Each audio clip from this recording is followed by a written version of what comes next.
Bom, então na aula de hoje a gente vai introduzir o conceito de espaços conexos e demonstrar algumas das suas propriedades, tá? Então, um espaço topológico X é dito desconexo se existem dois abertos disjuntos não vazios, A e B, em X, tais que X pode ser escrito como a união desses dois subconjuntos. Tá? Então, sempre que isso acontece, a gente diz que o espaço X é desconexo. Então, caso isso não ocorra, caso contrário, X é dito conexo. Ok? Um subconjunto do espaço topológico X vai ser dito desconexo ou conexo se ele for desconexo ou conexo como subespaço topológico de X. Tá?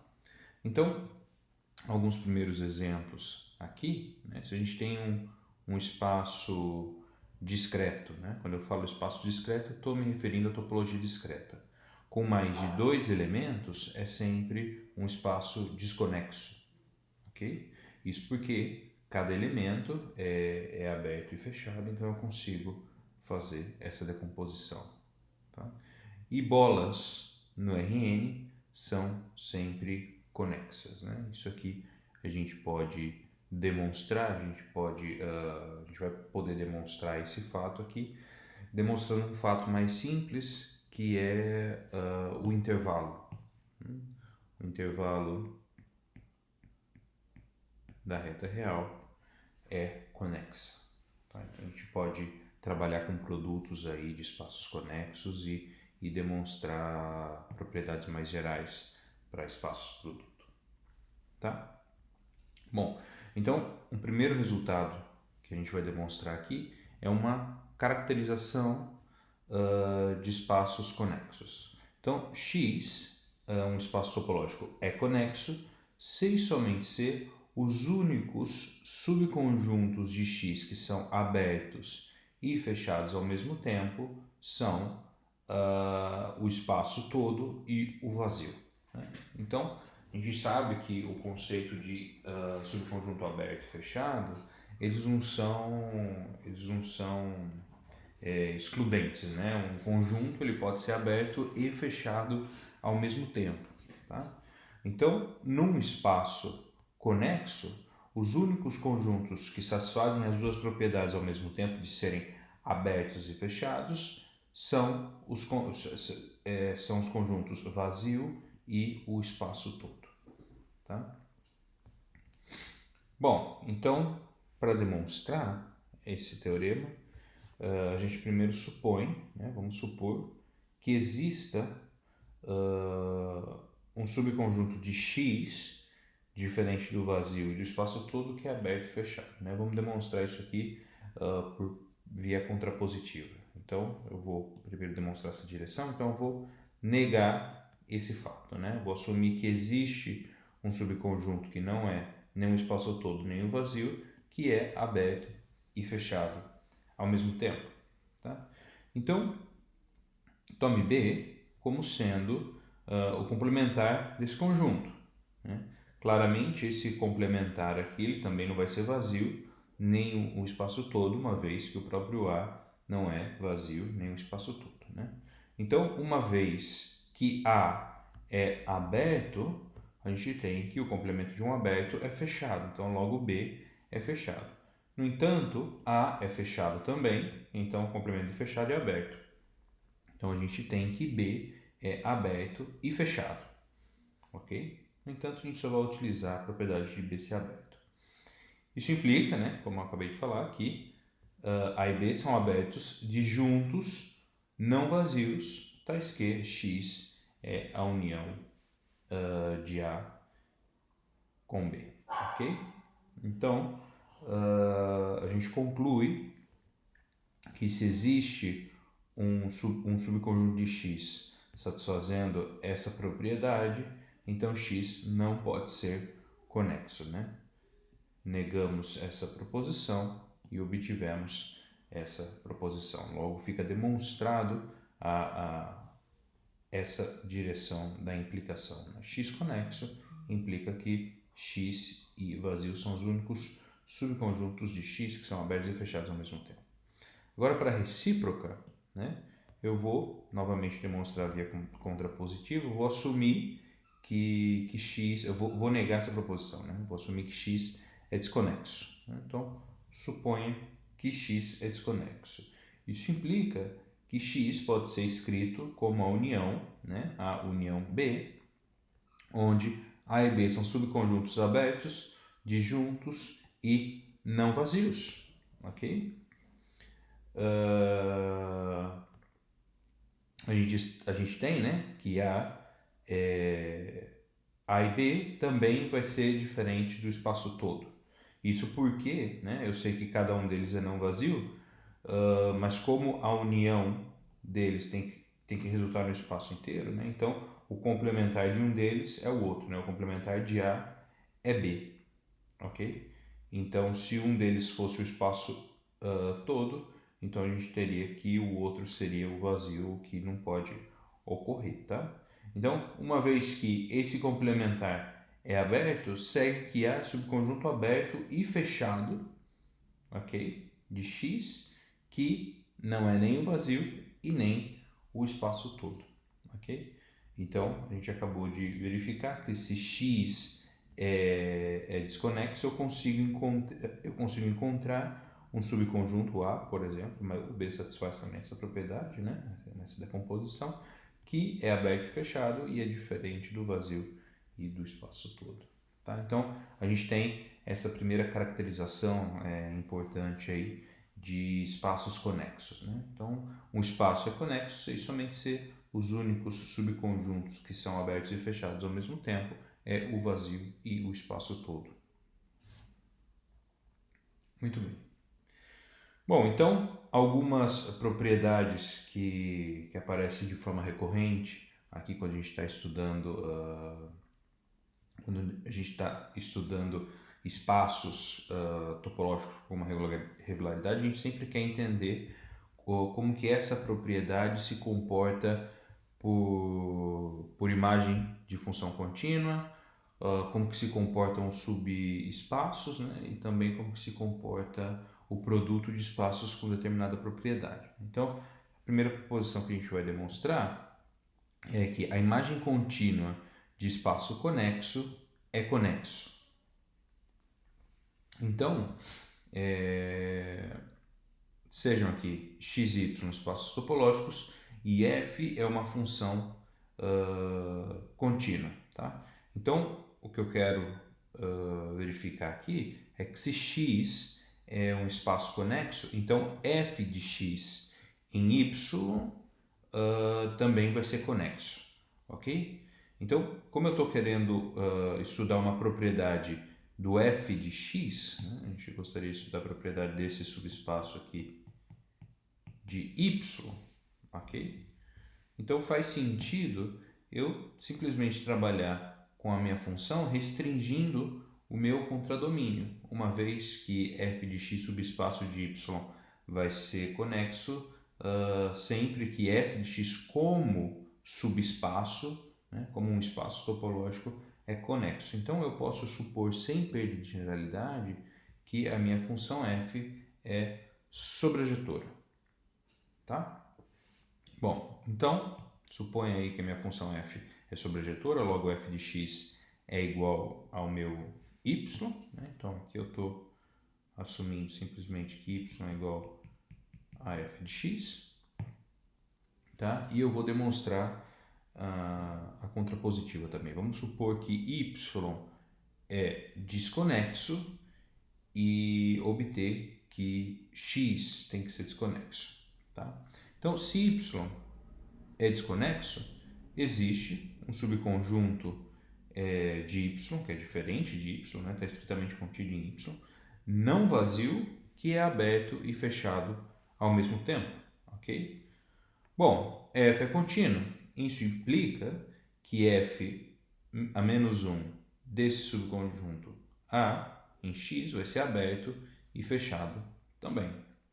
Mas ainda, a imagem inversa não pode ser todo x, né? Caso contrário, uma vez que f é sobrejetora, a gente tem que A seria igual a y, o que é um absurdo, porque esse A ele é estritamente contido em y, e f-1 de A também não é vazio, ok? Então a gente encontrou um subconjunto de X, que é aberto e fechado ao mesmo tempo e que é diferente do espaço todo e do vazio, ok? Então, pelo resultado que a gente acabou de demonstrar, a gente conclui que X tem que ser um espaço desconexo, tá? Então, a imagem desconexa, X é desconexo. Logo, se X é conexo, a gente conclui que a imagem é conexa também, tá? Uma consequência interessante aí de análise dessa proposição aqui é o teorema do valor intermediário, né? Uma versão um pouco mais geral do teorema do valor intermediário que é obtido por propriedades topológicas, né? Então, seja X um espaço topológico conexo e f uma função contínua, tá? Se A e B, né, são dois pontos em X e Y é um ponto em Y, né, desculpa aqui, seria um ponto do contradomínio, ou seja, um valor real aqui, são tais que f de A é menor que Y, que é menor do que f de B, então deve existir um elemento no meu espaço topológico X conexo, tal que f de x é igual a y, né? Então, estou partindo aí de um espaço topológico conexo e tenho uma função contínua desse espaço conexo até os reais, né? Então, eu tomo dois valores aqui no meu espaço X e olho para a imagem dele, né? Então aqui eu estou supondo que f de A é menor do que f de B, né? Ou seja, como eu estou na reta real, tem um intervalinho aqui definido entre f de A e f de B. Então, para qualquer elemento que eu tome entre esse intervalo, eu devo encontrar, né? Eu sou capaz de encontrar um ponto no meu domínio, né? No meu espaço topológico, tal que f de x é igual a y, ou seja, eu consigo resolver essa equação aqui, existe solução para essa equação. Tá? E esse é basicamente o enunciado do teorema do valor intermediário. Tá? Então, vamos demonstrar esse teorema aqui utilizando a conexidade do meu domínio. Então, x conexo e f contínuo, a gente já viu que a imagem tem que ser conexa. Ok? Bom, observe que a gente pode tomar os seguintes subconjuntos, né? Então, considere os seguintes subconjuntos. A como sendo a imagem de x interceptado com esse intervalo da reta, ok? Então, y é alguém que está entre f de A e f de B, e eu estou tomando A como sendo a imagem de f interceptado com todos os valores reais que são estritamente menores que y. E B é a imagem da f interceptado com todos os valores reais que são estritamente maiores do que y. Isso daqui claramente são subconjuntos abertos em f, né? Uma vez, claro, na topologia induzida, né? Uma vez que esses intervalos são intervalos abertos, logo são abertos na reta, né? Então, como eu estou interceptando um aberto com o conjunto f de x, eu tenho que A e B são abertos aí na topologia induzida.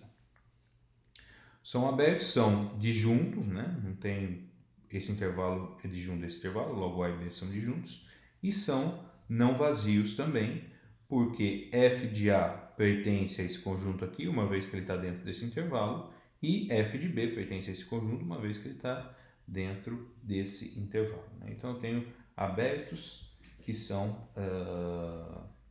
disjuntos e não vazios, tá?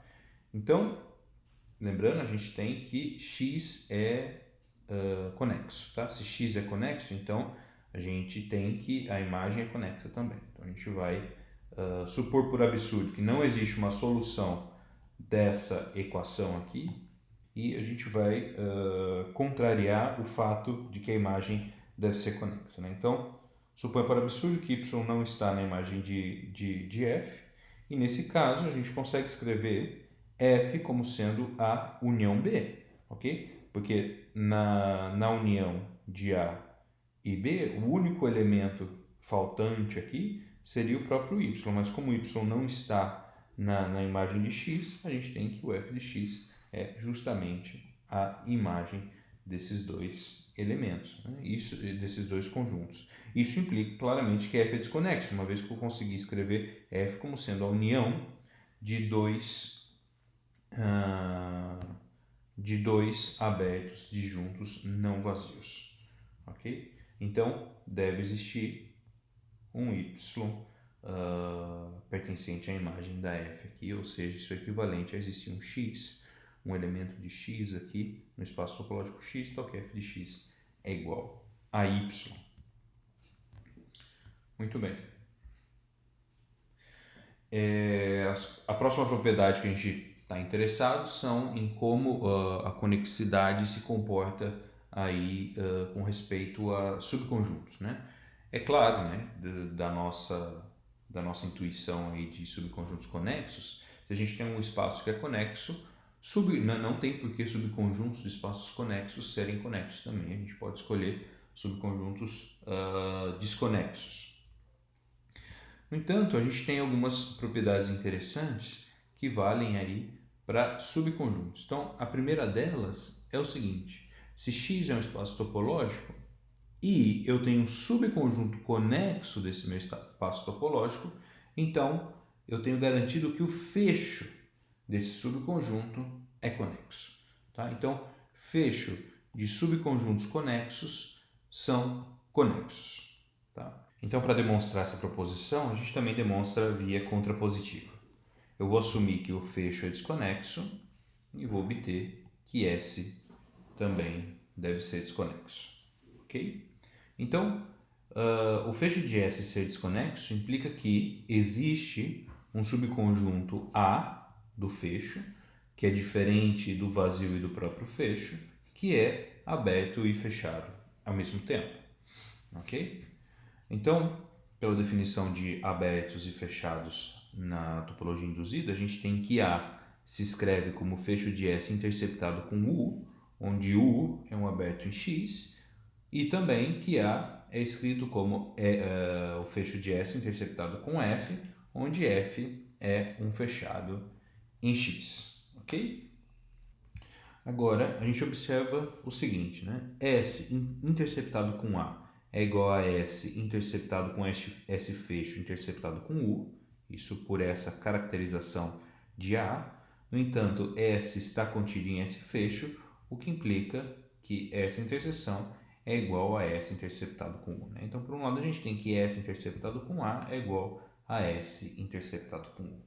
E usando essa outra caracterização de A, a gente obtém uma expressão semelhante, que S interceptado com A é igual a S interceptado com F. Isso implica, né, pela definição da topologia induzida agora no subespaço S, que essa interseção aqui é aberta e fechada ao mesmo tempo. Né? Então, eu estou olhando agora para o conjunto S interceptado com A. Né? S interceptado com A é escrito como S interceptado com um aberto de X, logo esse conjunto aqui é um conjunto aberto em S, e S interceptado com A se escreve como sendo S interceptado com um conjunto fechado de X, logo esse subconjunto de S aqui, S interceptado com A, é um fechado também. Né? Então a gente está obtendo que S inter A é aberto e fechado em S ao mesmo tempo. Tá? Então o que eu vou verificar agora é que esse conjunto é diferente do vazio e diferente do próprio S. Né? Então, a gente tem que ter esse fato em mente aqui. Né? Então, se S inter A fosse igual ao vazio, eu poderia tomar o fecho aqui dos dois lados, e nós teríamos que O vazio vai ser igual ao fecho de S inter A, que é igual ao fecho de S interceptado com o fecho de A. No entanto, como A é um subconjunto do fecho de S, né? Então o fecho de A está contido no fecho de S. Logo, essa interseção é o próprio A, a gente teria que A é vazio, que o fecho de A é vazio, que é um absurdo, porque A é não vazio, ok? Por outro lado, se S inter A fosse igual a S, a gente teria que S está contido em A, o que implica que o fecho de S está contido no fecho de A, que implica que o fecho de A é igual ao fecho de S, uma vez que A é um subconjunto do fecho de S. Isso é um absurdo, porque o A é um subconjunto fechado dentro do fecho de S, né? Então, essa igualdade implicaria que o A é igual, na verdade, ao fecho de S, o que é um absurdo, uma vez que a gente está assumindo que A é diferente do fecho de S, ok? Então, desse raciocínio, eu estou concluindo que S inter A é um subconjunto de S diferente do vazio e do próprio S, que é aberto e fechado em S, o que implica que S é desconexo. Tá? Então, fecho desconexo implica S desconexo. Isso é equivalente a dizer que S conexo implica que o fecho é conexo. A próxima proposição, ela também está relacionada com subespaços de espaços topológicos, né? Então, X é um espaço topológico e S um subespaço conexo de X. Tá? Então, se eu tenho um outro subconjunto de X satisfazendo que S está contido em T, que está contido no fecho de S, né? Ou seja, subconjuntos aí que estão contidos entre o próprio conjunto S e o seu fecho, são conexos, ok? Então, S é o subespaço conexo, eu tenho esse conexo contido em T, e o fecho de S também é conexo. Então, T está contido no fecho de S. Então, sempre que eu tenho essa sequência de inclusão aqui, a gente garante que o subconjunto do meio aqui é um subconjunto conexo de X. Tá? Então, aqui a gente vai assumir, por absurdo, que T é desconexo. Né? Isso significa que T pode ser escrito como a união disjunta de abertos não vazios em T. Ok? Ora, como S está contido em T é conexo, segue que S tem que estar contido em A ou S tem que estar contido em B. Né?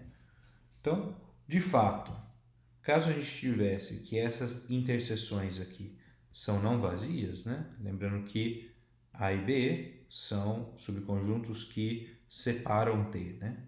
Então, se as duas interseções fossem não vazias, a gente teria que S poderia ser escrito como S inter A união com S inter B, né? Onde S inter A e S inter B são abertos em S disjuntos não vazios, ok? Isso contraria o fato de que S é conexo, tá? Então, sempre que eu tenho um subconjunto conexo contido em outro subconjunto que é escrito como essa união de juntas de aberto, então o meu subconjunto conexo tem que estar contido em alguma dessas componentes, inteiramente contido em uma dessas componentes. Ok? Então, sem perda de generalidade, vamos assumir que S está inteiramente contido em A. Ok? Isso implica, né, como A é fechado, isso implica que o fecho de S está contido em A também. Tá? Mas como o T está inteiramente contido no fecho de S, a gente teria que A união B está contido em A. Ok? Uma vez que A e B são subconjuntos disjuntos, né, a gente conclui que o B tem que ser vazio. Né? A gente não pode ter interseção de A com B e A união B está inteiramente contido em A. Então, a única possibilidade aqui é que B seja um conjunto vazio, o que é um absurdo, porque a gente partiu do fato de que T é desconexo e então ele poderia ser escrito como essa união de abertos disjuntos não vazios, tá? Então a gente conclui que T tem que ser conexo. Bom, aqui eu só vou fazer um comentário. Eu tenho uma outra definição aqui de subconjunto de espaços conexos via conjuntos que são mutuamente separados. Isso aqui aparece na literatura como uma opção para definição de conexidade, que eu só vou comentar, mas eu não vou entrar em maiores detalhes porque a gente não vai utilizar. Tá? Mas então a gente diz, né, num espaço topológico, a gente diz que dois conjuntos são mutuamente separados sempre que o fecho de um deles interceptado com o outro é vazio e o mesmo e vice-versa. Né? Então, fecho de A inter B é igual a A interfecho de B, que é igual a vazio. Né? Então, são conjuntos que não interceptam o fecho um do outro. Tá? Então, essa definição de mutuamente separados dá para a gente essa caracterização de espaços desconexos. Né? Então, X é desconexo se e somente se existem dois conjuntos A e B não vazios que são mutuamente separados, tais que X é escrito como a união deles. Tá? Então, em alguns casos, né, essa definição ela é um pouco, ela é mais, ela seria mais fraca do que a outra, né? A gente não tem que verificar, por exemplo, que A e B são subconjuntos abertos e fechados, né? Quaisquer dois subconjuntos que satisfaçam essa propriedade da interseção e que sejam não vazios e que X possa ser escrito como a união deles, dá para a gente a desconexidade do espaço topológico. Né? No entanto, né, depois que vocês derem uma olhada na demonstração, vocês vão ver que esse A e esse B, eles são de fato os conjuntos disjuntos não vazios, aberto e fechado ao mesmo tempo. Tá? Então, são noções equivalentes aí em espaços conexos. Tá? Então eu vou só deixar como observação para quem tiver interesse, quiser dar uma olhada com um pouquinho mais de profundidade. Mas a gente não vai utilizar essa noção, então eu não vou gastar muito tempo aqui. Tá? Então, um exercício dessa definição aqui seria: se X é um espaço topológico, então um subconjunto de X é desconexo, se somente se existem A e B mutuamente separados em X, tá? Que X é igual a união com B. É claro que uma vez que S é desconexo, se somente se S é desconexo como subconjunto, né? Então, se eu trocasse aqui separados em S, mutuamente separados em S, então eu não teria que fazer nada, porque seria exatamente a definição. A jogada aqui desse corolário é que a gente pode tomar A e B mutuamente separados em X. Tá? Bom, o próximo passo agora seria estudar como a propriedade de conexidade se comporta mediante a produto de espaços. Né? Então, a gente vai querer demonstrar que o produto arbitrário de espaços topológicos é conexo se e somente se cada espaço fator é conexo. Então, para demonstrar essa proposição, a gente precisa de alguns resultados auxiliares que dão condições para que determinado espaço seja conexo. Tá? Então, a primeira proposição é o seguinte: seja X um espaço topológico e suponha que X pode ser escrita como uma união de SIs. Tá? Então, eu estou escrevendo X como união de SIs. Se cada SI é conexo e a interseção de todos esses SIs é não vazio, então a gente conclui que X é um espaço conexo. Então, uma imagem aí que pode ficar, que pode ilustrar essa proposição seria, por exemplo, considerar aí a interseção de várias retas no plano. Né? Então, esse conjunto aqui, união dessas retas, né?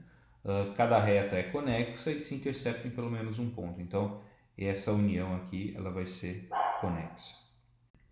Então, para demonstrar essa proposição, eu vou assumir por absurdo que X é desconexo. Tá? Então, vamos considerar as hipóteses do teorema e assuma por absurdo que X é desconexo. Né? Então, se X é desconexo, ele pode ser escrito como uma união de abertos disjuntos não vazios. Né? Então, utilizando as hipóteses, a gente vai obter uma contradição justamente com o fato desses subconjuntos de X aqui serem não vazios. Ok? Então, como a gente tem por hipótese que SI é subconjunto conexo de X, a gente conclui que para cada I, né, no meu conjunto de índices, SI está contido em A, inteiramente contido em A, ou SI está inteiramente contido em B. Isso para cada I no meu conjunto de índices. Para verificar isso, a gente simplesmente repete esse argumento aqui. Né? A gente tem um subconjunto conexo contido em um outro subconjunto que é decomposto dessa forma, né? Decomposto em abertos e disjuntos não vazios. Né? Então, a gente tem que S tem que estar contido, né? O conjunto conexo tem que estar contido em uma das componentes aí que decompõem o meu conjunto assumidamente desconexo. Ok, né? Então SI conexo para cada I, SI está contido em A ou SI está contido em B. No entanto, a gente sabe por hipótese que todos os SIs se interceptam em pelo menos um ponto. Né? Então, por exemplo, se essa interseção se dá em A, a gente tem que todos os SIs têm que estar contido em A. Ou se essa interseção ocorre em B, então cada SI tem que estar inteiramente contido em B. Né? Então a gente simplesmente troca aqui a posição desse quantificador. Né? Então, dessa hipótese, segue que SI está contido em A para todo I, ou SI está contido em B para todo I. Ok? Muito bem. Então, sem perda de generalidade, vamos assumir que todos os SIs estão contidos em A. Isso implica que o próprio X está contido em A, uma vez que X, por hipótese, é a união de todos os SIs. E isso implica que B é vazio, contrariando o fato da gente ter assumido que X é desconexo e que B é um subconjunto não vazio. Se a gente assume que os SIs estão contidos em B, a gente obtém um absurdo semelhante agora com A sendo vazio. Tá? Então, daqui a gente conclui que X tem que ser conexo.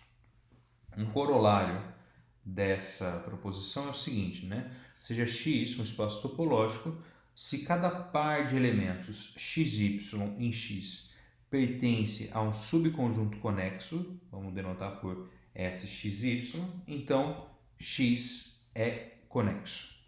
Para demonstrar esse corolário, a gente pode fixar qualquer elemento A em X e escrever X como sendo a união de todos os Y em X, a união de todos os SAY com Y em X, né? Então, cada SAY, por hipótese, é um subconjunto conexo e a gente tem que A pertence à interseção de todos os SAY, né?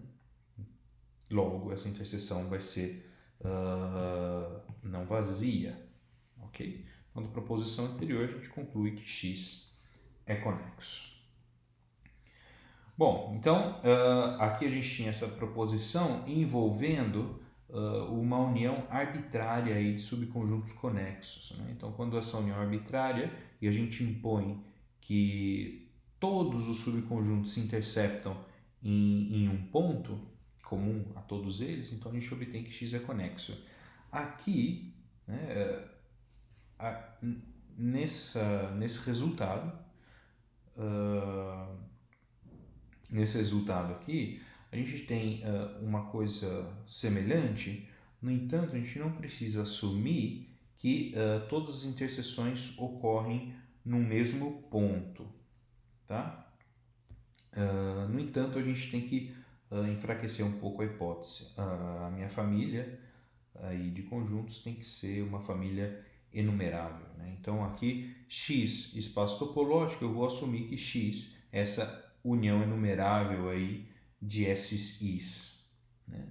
Se SI é conexo para cada I no meu conjunto enumerável de índices aí e SI interceptado com SI mais 1 é não vazio para todo I, então X é conexo, tá? Então, a imagem que descreve esse resultado seria algo desse tipo aqui, né? Então, você, por exemplo, poderia ter um S1 aqui, você poderia ter um S2 aqui, o S3 aqui e assim por diante, né? Então, você tem conjuntos aí construídos dessa forma, né? A gente tem uniões enumeráveis, né? E elas se interceptam aí, o S1 intercepta o S2 em algum lugar, o S2 intercepta o S3 em outro lugar, etc. A gente não precisa ter todos os meus conjuntos S aí não tem que se interceptar todos em um mesmo lugar, né? A interseção de todos eles, nesse caso aqui,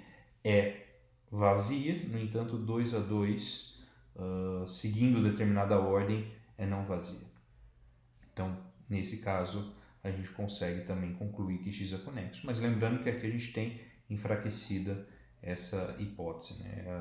A união aqui é inumerável e nesse caso era uma união arbitrária, tá? Então, para demonstrar esse corolário, a gente vai fazer uso também dessa proposição. Então, eu vou definir Tn como sendo a união dos SIs para I indo de 1 até N, ok? Então, note que Tn é conexo. Tn é um subconjunto conexo de X para todo N, né? Então, de fato, T1 é conexo, ok? E se Tn é conexo, segue que Tn mais 1 é igual a Tn conexo união com Sn mais 1, que é outro subconjunto conexo também, ok? E essa união ela vai ser conexa pela proposição anterior, porque o Sn mais 1 é conexo, né? E o Tn interceptado com Sn mais 1 é não vazio, porque em Tn eu tenho contido o Sn, né? que por hipótese a interseção é não vazia, tá? Então, a gente demonstra aqui, eu comecei do caso inicial, estou demonstrando por indução que esses TNs, cada um deles é conexo, ok? Agora, uma vez que X é escrito como a união de todos os TNs e, claro, T1 está contido na interseção de todos eles, né? Ou seja, porque eu estou construindo Tn como sendo a união de cada S1, logo o T1 ou o S1 está contido na interseção de todos eles. Pela proposição anterior, a gente conclui que X é conexo, ok? Então a gente também tem esse tipo de construção de conjuntos conexos. Esse tipo aqui, quando a união é arbitrária, e se a união é enumerável, a gente pode construir esse tipo de conjunto conexo aqui, ok? Então a gente vai utilizar essa ideia de construção de conjuntos conexos para demonstrar que um produto é conexo se e somente se cada espaço-fator é conexo. Tá? Então, como sempre, a aplicação, né, essa aplicação aqui, ela sai de graça uma vez que a conexidade é preservada por imagem de função contínua. Né? A gente provou isso no começo dessa aula. Então, x conexo implica que o xi, que é igual à projeção na coordenada i de x, né, é conexo. Isso porque essas projeções são contínuas aí na topologia produto.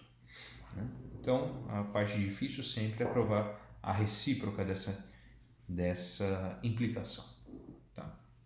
Então, fixe, para recíproca, né? Fixe um elemento A em X e defina o seguinte conjunto. Né? Então, S é o conjunto de todos os X no meu espaço produto, tal que existe um subconjunto SAX contido em X, conexo e que contém o meu elemento A e o meu elemento X. Okay? Então, eu tenho o meu espaço produto aqui, um espaço topológico, qualquer, na verdade, para essa definição.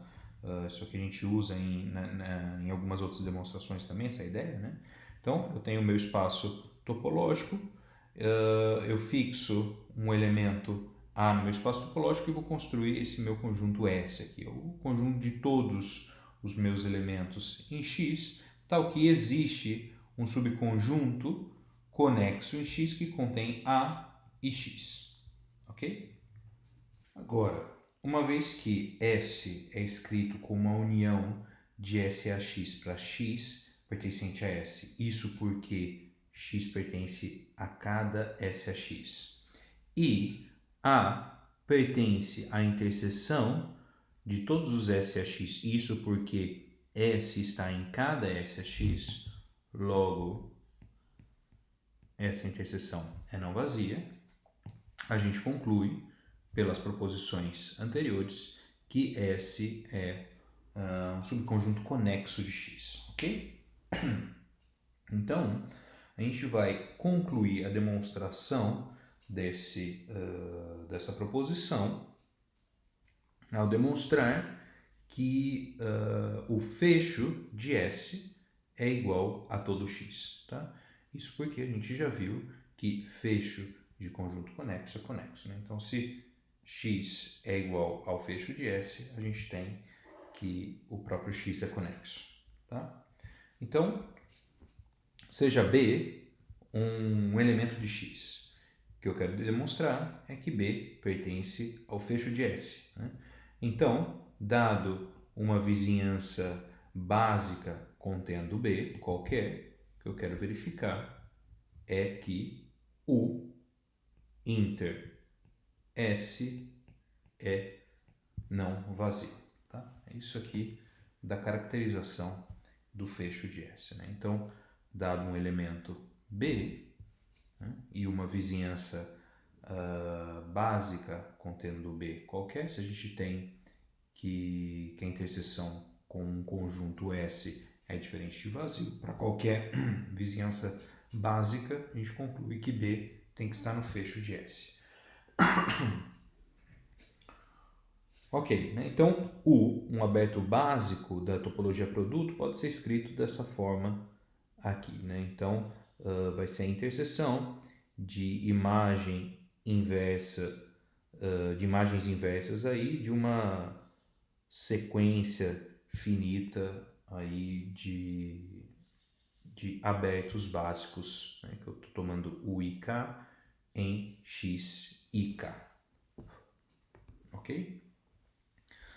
Bom, então para verificar que essa interseção aqui é não vazia, a gente vai definir o seguinte conjunto do espaço produto, né? Então, TK vai ser o conjunto dos elementos no espaço produto, tal que a coordenada x e k pertence ao espaço x e k, ok?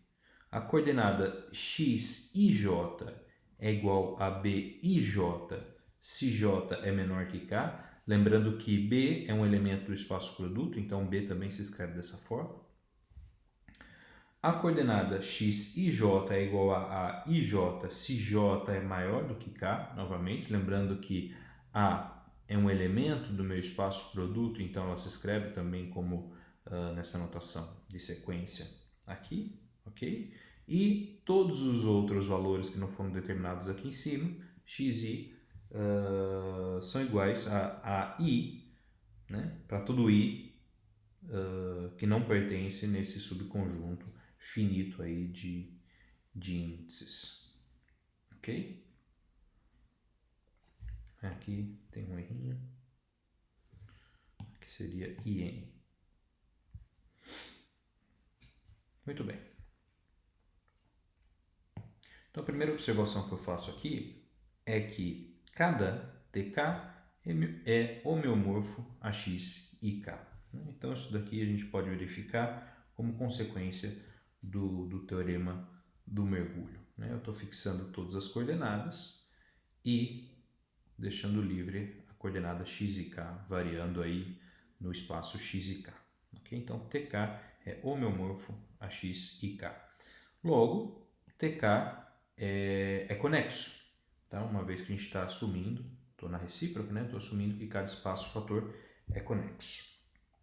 Mais ainda, pela construção desses TKs, a gente tem que TK inter com TK mais 1 é não vazio para todo K de 1 até n-1. Né? Então, de fato, a gente pode construir um elemento que está nesses dois espaços. Né? E eu estou fazendo a construção aqui, eu estou tomando as coordenadas x e j como sendo o próprio b e j para todo j menor ou igual que k. X e j vai ser igual a ij para todo j maior que k, e xi é igual a i para todos os outros elementos. Né? Então a gente consegue verificar que o elemento construído dessa forma está na interseção aí desses dois espaços. Né? Então a gente consegue fazer isso 2 a 2 nessa ordem aí que a gente está escolhendo. Ok? Então da proposição que a gente demonstrou, agora sim da proposição do corolário anterior, né? Segue que a união de todos os TKs é um subconjunto conexo de x, ok? Então, uma vez que que o próprio A está contido em T1, isso pela definição do T1, né? A gente tem essa propriedade aqui para todo J maior do que K e xi é igual a AI para todo I que não está no conjunto finito aí que a gente está partindo para definir o meu aberto básico U, né? Então a gente consegue tomar o A dentro do meu T1, ok? Simplesmente tomando o meu xi1 aqui como sendo o próprio AI1, tá? Então eu tenho garantido que A pertence a T1. T1 está contido em T, porque T é a união de todo mundo, e T é conexo. Então segue pela definição do meu conjunto S que T está contido em S, ok? Porque, lembrando que S é o conjunto do X para os quais existem um subconjunto conexo que contém A e X, né? Então, para todos os elementos de T, né, uma vez que A está em T, o conjunto que contém qualquer elemento de T e A e é conexo é o próprio T, né? Então, T está contido em S, ok? Então, S interceptado com o aberto, lembre que é justamente o que eu estou querendo verificar que é não vazio, né? Então, S interseção com o aberto básico U contém T interseção com o aberto básico U, uma vez que T está contido em S, ok? E uma vez que Tn está contido em T, a gente tem que Tn interceptado com U está contido em S interceptado com U. Então, o que eu quero observar agora é que essa interseção aqui é não vazia. Então, da definição de Tn, a gente consegue verificar, da mesma forma como A estava em T1, a gente consegue verificar que Tn interceptado com U é não vazia. Basta a gente verificar a definição de Tn. Né? Então, aqui eu tomaria o x e k como sendo, o x e n como sendo um elemento do meu u e n, né? Que está contido em x e n. E aqui o meu x e j seria igual a bj para todo j menor do que n. Né? Então, estou tomando x e j como sendo bj para todo j menor do que n, e o meu x e n, um elemento em x e n, em u e n, ok? E aqui simplesmente não faria sentido, porque eu não tenho subíndice maior do que n, e todos os elementos igual a i, mas isso daqui é indiferente, uma vez que u é a interseção finita dessas imagens abertas. Então, só para lembrar aqui, isso daqui pode ser escrito da seguinte forma, né? É o produto de u e k, para k igual a 1 até n, cartesiano, com o produto para i pertencente a i menos esse conjunto de índices aqui, e n, de todo o espaço, né? Do espaço fator inteiro, né? Do xi. Então, a única coisa que eu tenho que controlar é que as coordenadas i, k, para k de 1 até n, estão dentro de u e k. Né? Então, aqui como eu tenho possibilidade de escolha, eu escolho dentro de u e k, e as outras, x e k, vão ser iguais a b e k, que está dentro de, cada coordenada está dentro de u e k, uma vez que u é um alberto básico contendo b. Ok? Então, eu consigo verificar que essa interseção aqui é não vazia, então onde segue que a interseção S com U é não vazio, logo B pertence ao fecho de S. Né? Como B é um elemento arbitrário de X, a gente conclui que o próprio X está contido no fecho de S, ou seja, X é igual ao fecho de S, que é conexo. Então fica demonstrado que X é conexo sempre que cada espaço fator aí é conexo, ok? Então, para concluir a aula de hoje, vamos introduzir um último conceito, que é o conceito de componente conexa de um espaço topológico. Tá? Então, seja X um espaço topológico e X minúsculo um elemento de X. Então, a gente define a componente conexa do meu espaço X contendo o meu elemento X como sendo o conjunto Cx formado pela união de todos os subconjuntos conexos de X que contém o meu elemento X. Okay? Então, só fazendo uma ponte com a demonstração que a gente acabou de fazer, S aqui, tal como foi definido, seria basicamente a componente conexa do meu elemento A. Bom, então vamos verificar aqui algumas propriedades com respeito às componentes conexas. Né? Então, a primeira delas é o seguinte, né? Se eu tenho dois elementos de um espaço topológico, eu tenho duas possibilidades para as componentes conexas de cada um deles. Né? Ou essas componentes coincidem, ou a interseção delas é vazias. Tá? Então, para verificar isso, a gente supõe que a interseção é não vazia.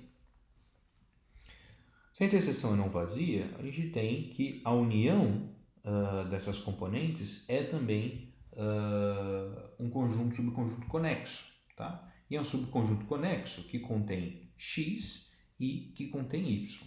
Então, pela definição de componente conexa, a gente tem que a união está contida em x e a união também está contido em y. E daqui segue que as componentes conexas se coincidem, né? Então, se a interseção é vazia, se a interseção é não vazia, então as componentes têm que ser, elas têm que coincidir, ok? Uma segunda propriedade é que as componentes conexas, elas são fechadas, elas sempre são fechadas, tá? Isso porque o fecho de uma componente conexa, que é conexa, é um subconjunto conexo contendo x, ok? Então, pela definição de componente conexa, a gente tem garantido que o fecho está contido, que o fecho da componente está contido na própria componente. Então, vale a igualdade, ok? Então, cada componente é sempre fechada. E não necessariamente cada componente é aberta, mas se x tem uma quantidade finita de componentes conexas, então cada uma delas é aberta. Isso porque a gente pode olhar uma das componentes conexas como sendo o complemento do espaço todo das outras componentes, da união das outras componentes conexas, certo? Uma vez que a gente tem uma quantidade finita dessas outras componentes e cada uma delas é fechada, a união vai ser fechada, né? Então, eu consigo escrever cada componente conexa como sendo complemento de um conjunto fechado, portanto aberto. Então, fica demonstrado essa última propriedade aqui. Bom, então o último conceito que aparece na teoria aqui é o conceito de localmente conexo, que é similar, por exemplo, ao conceito de localmente conal. Bom, então um último conceito que aparece aqui na teoria é o conceito de localmente conexo. Tá? Então, um espaço é dito localmente conexo se cada elemento x do meu espaço admite uma base de vizinhanças, aqui está faltando uma condição, uma base de vizinhanças abertas e conexas, ok? Então, se para cada elemento do meu espaço eu consigo uma base de vizinhanças que são abertas e conexas, então eu posso dizer que o meu espaço é um espaço localmente conexo, tá? Então, uma proposição que eu vou deixar como exercício para esse conceito de localmente conexo é o seguinte, né? Então, é uma caracterização de localmente conexo. X, espaço topológico, é localmente conexo se e somente se as componentes conexas de cada aberto de x são abertas em x, tá? Então, aqui o que eu estou falando é o seguinte, né? Eu considero abertos em x como subespaços de x e olho para as componentes conexas desses subespaços, né? Então, se essas componentes conexas forem abertas em x, então eu tenho garantido que o meu espaço x é localmente conexo e vice-versa, né? Se x é localmente conexo, então as componentes conexas de cada, vamos dizer, subespaço aberto de x são também abertas no meu espaço todo x, ok? Então, essa proposição aqui, ela dá aí uma classe maior aí de espaços nas quais as componentes conexas são abertas e fechadas, né? Que a gente tinha dado como propriedade que se x tem uma quantidade finita de componentes conexas, então cada uma delas é aberta. Agora a gente tem o seguinte resultado, né? As componentes conexas de um espaço que é localmente conexo são todas elas abertas e fechadas. Tá? Isso é decorrente, é uma consequência direta dessa proposição aqui. Muito bem, então a gente finaliza a aula por aqui e na próxima aula a gente vai abordar o conceito de espaços conexos por caminhos.